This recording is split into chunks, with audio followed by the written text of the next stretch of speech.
In today's video, I'm going to teach you how to use IF and IFS functions in Google Sheets. First, let's get into Google Sheets. Open your browser and head to Google.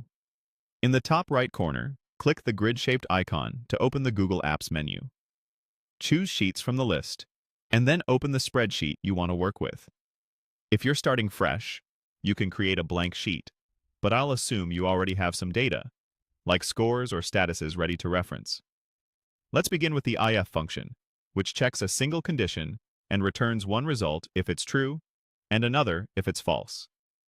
In a cell where you want the outcome to appear, type exactly this pattern: IF condition, value, if, true, value, if, false. For a quick example, imagine your scores are in column B. You could enter IF B2 to 75, pass, fail. If the value in B2 is 75 or higher, the cell returns pass. Otherwise, it returns fail. Make sure text like pass and fail is wrapped in quotation marks, and remember that numbers don't need quotes. The greater than or equal to sign is typed as a greater than symbol, followed by an equals sign. After you confirm the formula, you can drag the fill handle down to apply it to more rows, keeping your references aligned with each row's data. If you see unexpected results, double-check that your score cells are numbers, not text.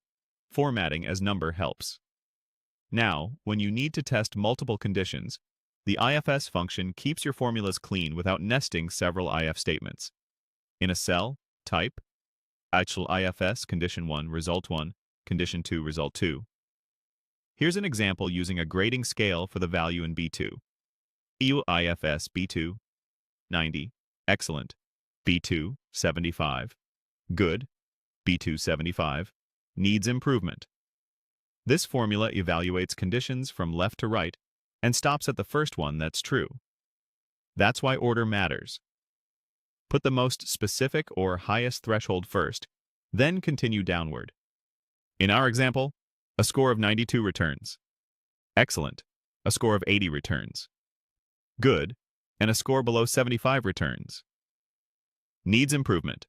Just like before, keep your text results in quotes and drag the formula down to fill other rows.